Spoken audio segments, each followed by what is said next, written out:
Welcome. My name is Joshua Orson.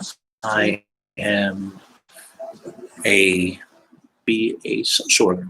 I am in a master's of social work program out of Simmons College and Simmons University. Simmons is located in Boston, Massachusetts, and actually is the first social worker program in the entire country. They created it.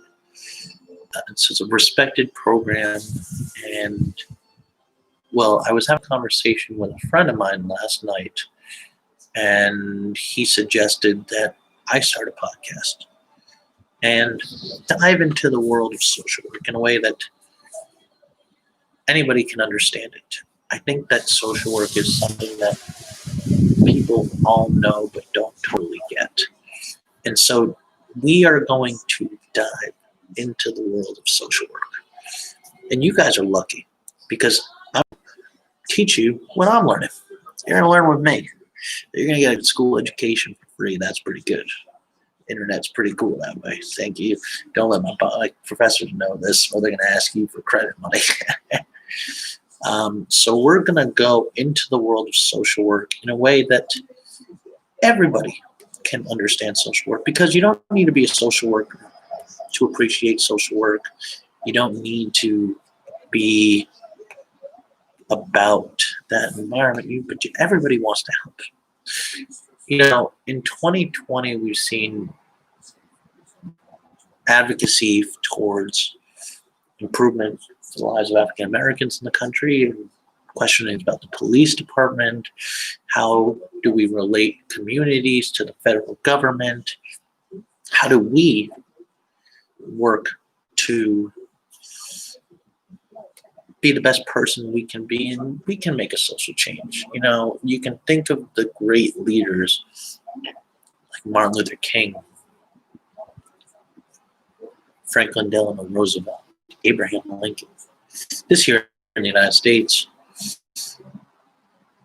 people who said, what are the problems that we need to work on, and how can we do it to better the environment for everybody? Social work is about what's better for everybody. And an example that I like to think about that a professor taught me when I was in undergrad is an elevator.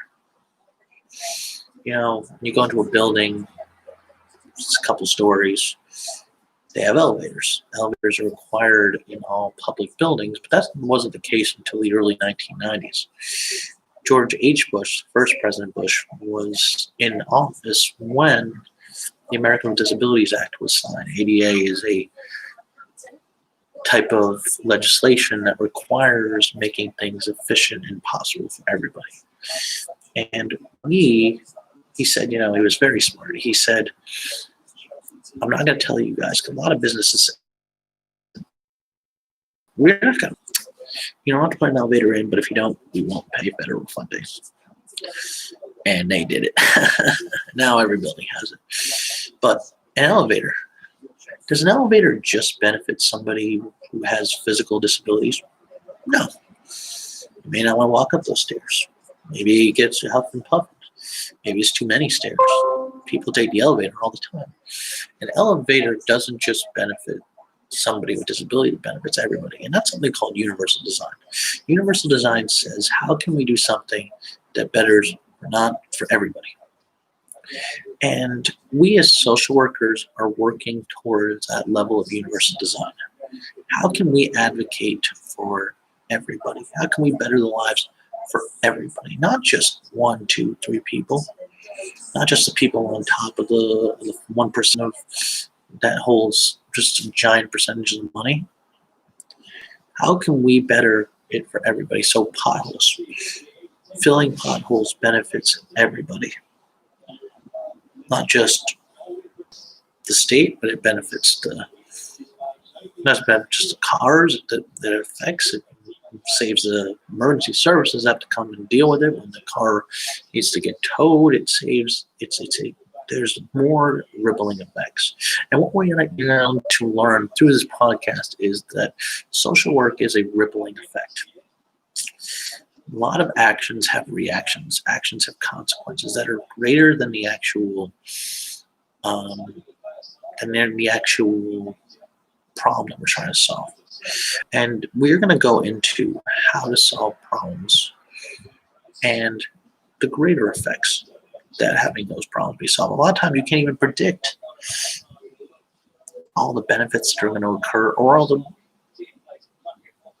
negativities that are going to occur, all the negative consequences that occur as a result of changing policy, changing how we do things. What do we do to better?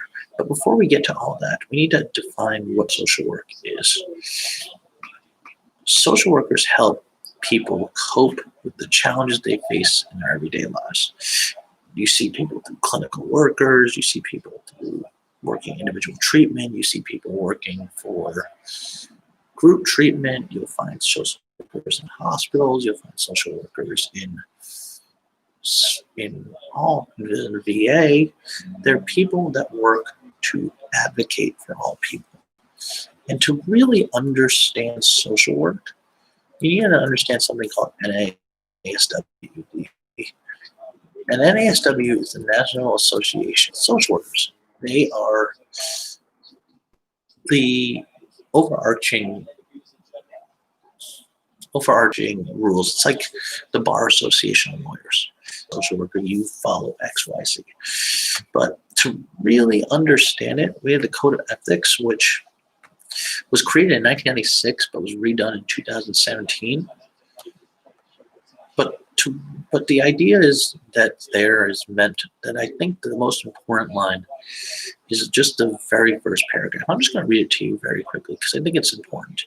The primary mission of the social work profession is to enhance the human well-being and help meet the basic human needs of all people, with particular attention to the needs and empowerment of people who are vulnerable, oppressed, and living in poverty. A historic and defining feature of social work is the profession's focus on individual well-being in a social context and the well-being of society. Fundamental to social work is attention to the environmental forces that create, contribute, and address to problems in living. And that's what we're going for. We are here to address problems. How can we do something that's not just good for me, it's good for everybody? That's universal design. And a lot of social work is based on the concept of universal design. How can we better the world for everybody? So you go to an intersection. And I'm going to use this example a lot during this podcast because I think it's a very good example. And in a couple other, in a future podcast episode, I'm going to explain more as to the nitty gritty. But if you go to an intersection, four-way intersection, right? No stop sign, no light, right? Dangerous intersection. I think everybody can think of a dangerous intersection in their neighborhood where they're just like, this is not safely designed. You've probably been in a car before. Why isn't there a stop sign here? Why isn't there a light here? A social worker looks at that and says, how can we get this here? Because we're trying to better the lives and enhance the lives of everybody. So let's think about who gets affected by no light. Well, if you're walking, you're a pedestrian, and it's a dangerous spot, and cars can go flying down the road and don't have to slow down, that can be a danger to the pedestrian. To drivers, well, you drive through and you're not sure when to go through when there's a heavy chance of accidents. Maybe that's a section that's known for accidents.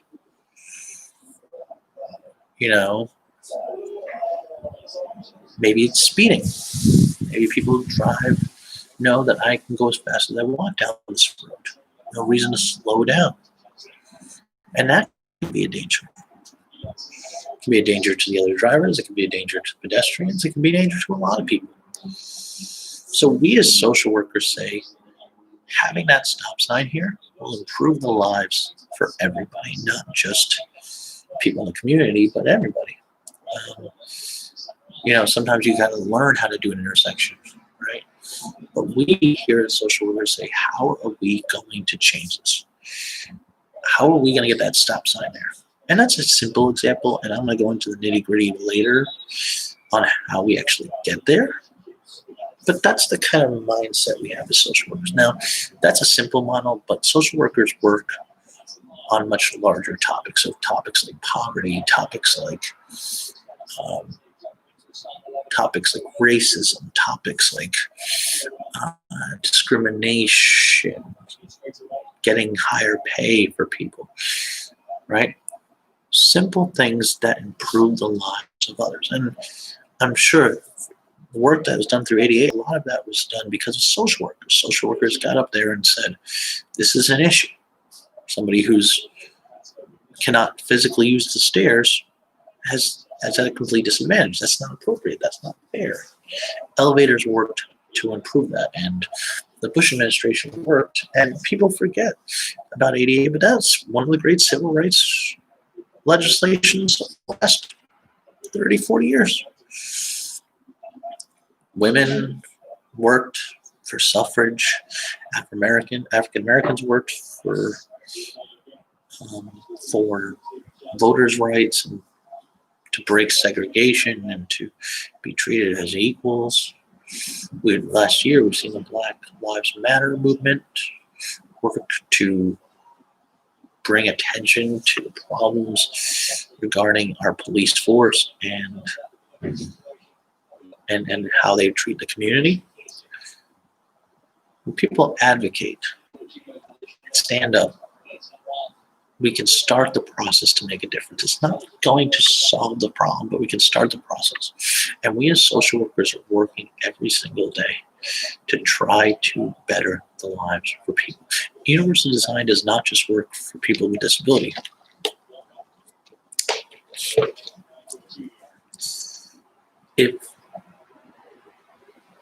If we change our police force to better the lives of all people, does that only benefit African Americans, or does it benefit everybody? It benefits everybody. That's universal design. And we must advocate for that. It's not just our responsibility as social workers, it's our responsibility as Americans.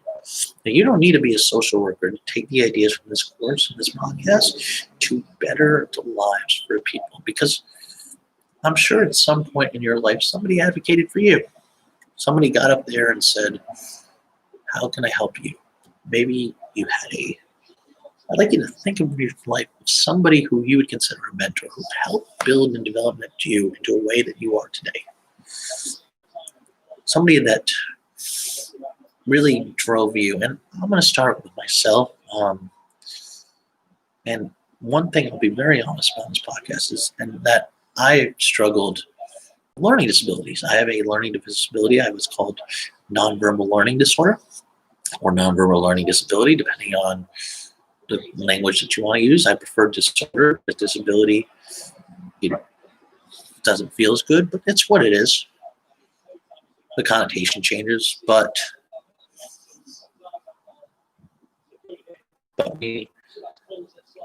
I found this out. I would struggle in school, and I worked super hard, and we had these little vocab quizzes, these little silly orange book vocab quizzes. And I would study for hours, because, as a kid, getting good grades was what you did for work. I mean, that's really what it was. And then I'd come in and I'd do okay, maybe a B. Now, there's this other kid in class. I'll never forget this kid. The kid was probably like 6 foot, a little overweight. He'd brag all the time. I just looked at the words for a class and I got 100. But for me as a high schooler, I just couldn't believe, why can't I do this? Why do I work so many hours, study so many hours, and I get an okay grade, and this guy comes in and looks at the words 5 minutes before class and gets an A? I thought it was unfair. I couldn't understand it, but my brain works differently. I was diagnosed with nonverbal learning disability sometime around the 9th, 10th grade, maybe. And I ended up, I was first in very much denial of my learning issues. And I would say, no, absolutely not. That's not me, blah, blah, blah. And I started doing a little research and I said, oh my God, I can see some similarities. My brain doesn't do well with multiple choice. I took the SAT in high school and I did okay. I didn't do great on the multiple choice. I scored an okay score on that test, which, by the way, I'd be interested to see how I do now. I've thought about that, but that's a different story for a different day. I always like, if you could take a look at your SAT and do it now as an adult, how you do. Bunch of words you never actually use in real life. But I scored an 11 out of 12 in my essay. See, multiple choice, I don't do well. When I don't do well, when I have something that's close to the answer, I always have like the answer that's almost right, and then the one that was more right, I would always go with the one that was almost right. Or I'd oftentimes go with the one that's almost right. That's just how my brain doesn't work that way. But in an essay, I killed it. I got an 11 out of 12. My score wasn't great because I did really well in the essay. I didn't do well in the multiple choice. But I ended up meeting a gentleman named Dr. Mooney. Dr. Mooney is located in Vermont on the border of Canada, and he is really considered one of the world experts on nonverbal learning disability. And I met with this man, and he advocated for me, learned more about me, he taught me for who I am, and I learned more about myself. I learned strategies to work to become a better student. And I went to college and I did okay. And it was pretty impressive considering all the issues I had. My goal as a social worker is to get to a place where I can say, how can I want learning disabilities not to be seen as something negative. I just want them to be seen as something that's part of you. I want a basketball player who I think of gifted, he has to work.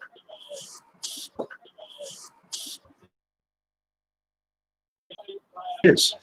And that's who I am. And podcast to be. I want this podcast community to learn about you. How can you help everybody? We are here as social workers to advocate for everybody. I'm not saying you have to be a social worker, but you can make a difference for your community. The Code of Ethics describes the core values that through history social workers have worked for: service, social justice, dignity, and worth of the person, importance of human relations, integrity, and competence. Service, social justice, dignity, and worth of the person, importance of human relations, integrity, and competence. These are things that you don't need to be a social worker to say, these are ideals that are important to me. We are here to benefit the lives of all people. We are here because our NASW Code of Ethics gives us 6 reasons we're here. That we're here to be based on the social workers' missions, set a specific standard, help relevant, identify and work on conflict issues and figure out problems, make the general public aware of these problems, help socialize practitioners in a way to make the social workers' mission, values, ethical principles, and standards part of everyday life, and to assess where we as social workers can be better. We are never perfect. We're human beings. We have to get better. And that's what I want from this podcast. A simple area where we can say, how can you be better? Social workers are not going to get you a gazillion dollars. You're not going to be the richest person in the world. But you'll be able to provide mental health counseling to individuals, groups, or families, conduct initial assessments of client situations, needs, and goals, research and advocate for appropriate public assistance, communicate with client care team, provide crisis intervention, refer individuals to appropriate treatment centers, ensure that all case files and other records strictly comply with policies, regulations, and procedures. We're going to coordinate treatment plans. We're going to work with outpatient, inpatient, and we'll be actively participating in ongoing training in order to meet certification standards. These are all things that you get, and you're a constant learner. That's the beautiful thing about social work, is that you're going to keep on learning throughout your life. If you like to learn, then social work is good, because there's so many things that we can work on.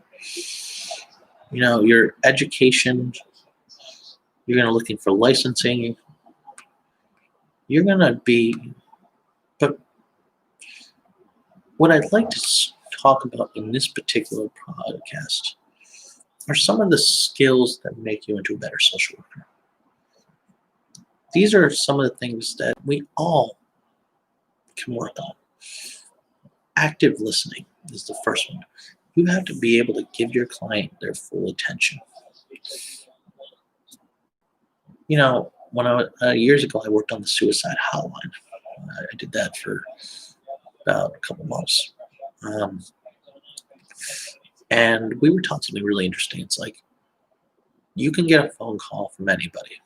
So you get a phone call for someone who actually thinking about suicide.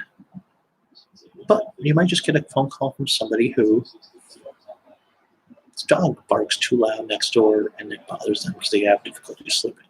Now you might in your head say, this isn't a big issue. But to them, it's a big issue. It's a problem to them. And we don't care. We don't compare. We don't say that your problems are less than their problems. We might lessen the amount of time we have to talk. So on the suicide hotline, we have an amount of time our conversation go on based on the severity of the phone call. But you give them their full attention, right?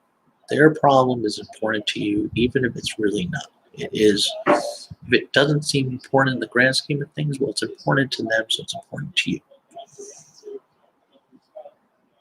Verbal communication. Your clients will be depending on you to convey information to them, their families, and other service providers.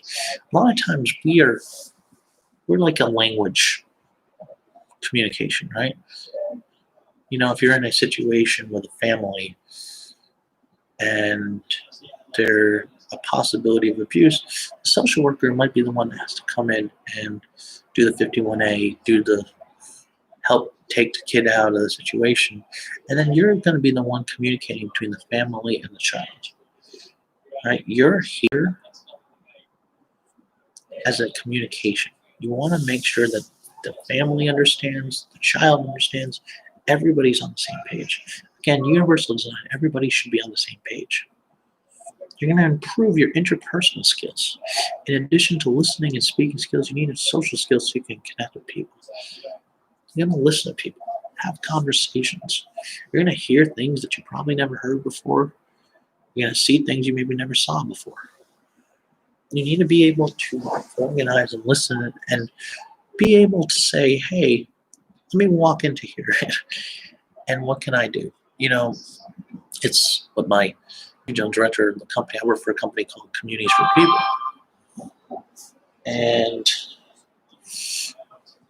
And we work with kids through foster care, something called the DCF, is the Department of Children, Youth, and Families. DYS, Department of Youth Services. DCF deals with foster care kids. DYS deals with kids through the correction system. You're going to get all these different types of experiences. You're going to have kids that may have not had family. Maybe they've had to be forced to be separated from their family.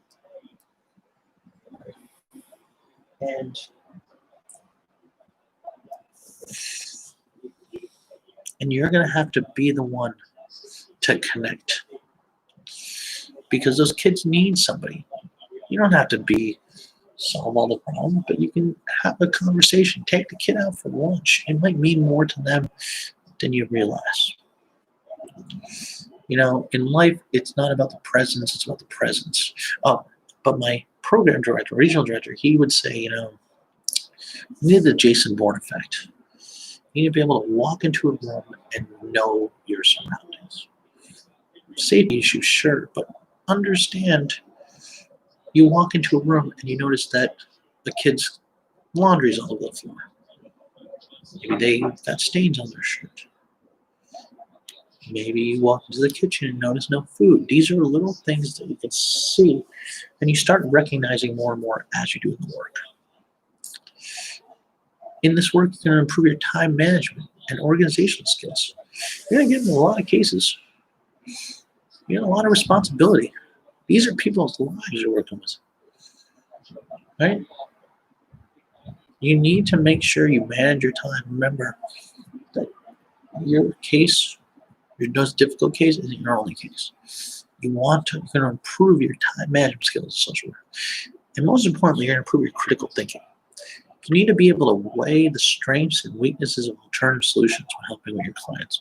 You're not dealing with a product, you're dealing with people. You know, if a business goes under, there's ramifications for the owner, right? And it can be issues for the employees, and this is the same thing, but this isn't a product, these are people. You have people with real problems and need real solutions. And you can be those real solutions. That's a beautiful thing. So it's important to think less politically and more logically.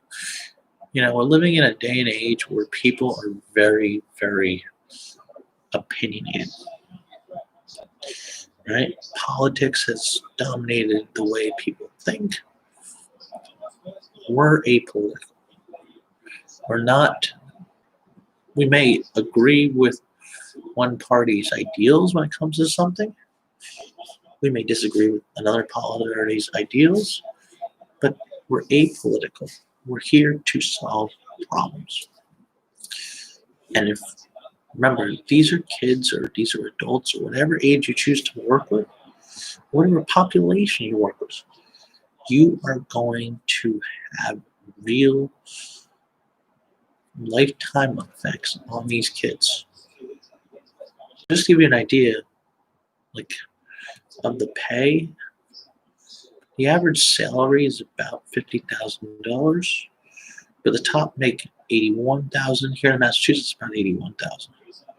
You can make a good living. I mean, you're not gonna make a fortune. You make a living.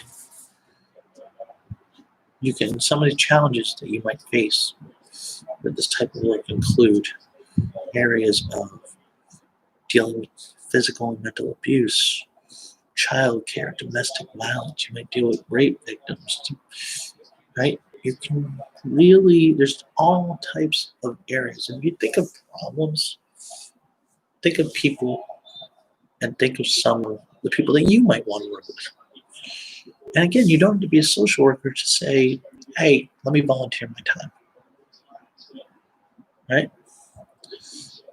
So we're going to go from here because we're doing a very basic organization. I want to just very quickly talk about the levels of social work. And this is a good first episode. But we're going to talk about micro and macro and meso. These are three important terms: micro, meso, and macro. Micro, which you might know from like microeconomics or macroeconomics. Micro means small. And when most people think of social work, they generally think of micro social work, working with individual clients, individual people, being on the ground, right? These are the workers that go in and deal with the people. Maybe they want to do the counseling. Maybe they want to work with our homeless population, working in food banks, working in the hospital, meeting actual clients. It's small, super important. Super important, the basis of a lot of the work that we do. Meso means a middle. And the meso is where it's kind of hard to describe, but it's the community, right? So from a bigger perspective. So if you work in a hospital is a great example. If you're a hospital social worker, working with the client is your micro, right? The meso are the hospital's policies. They're the middle point. And the macro is a large scale. That's the overall policies, health policies of the state that the hospital is required to follow. And macro social work is working with some of the policies on how to actually get stuff done. And our next episode is going to be a lot about macro social work, because a lot of social work that a lot of people don't know about, and really interesting and super important and relatable. But how do we actually get stuff done? How do policies change, social policies? These are the people who work to change the policies that affect the micro.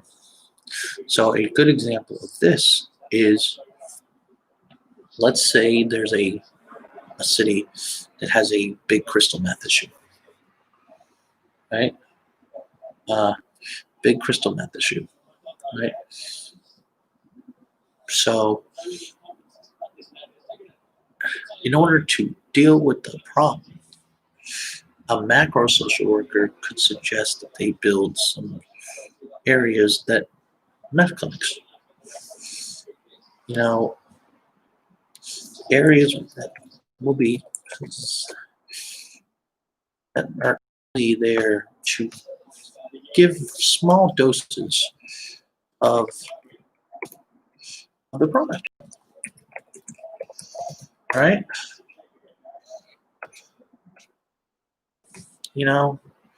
Methadone clinics. I was trying to think of the right word. Methadone clinics. So the social worker on the macro would work to try to increase the methadone clinics, places where they could be administered small amounts of meth and by doctors to try to benefit the micro. Changing the policies of the state changes and allows for more opportunity, right, for those clients, right? We're going to improve those clients in the next episode. I'm going to show you how. We change the policies of the state. We allow for more methadone clinics. Maybe the state doesn't allow methadone clinics. The social workers say, well, we want to add social work. Right? That's what macro social work does. Now that you told me this, bro, everything that you told me right now. In that next episode, we're going to tell you more.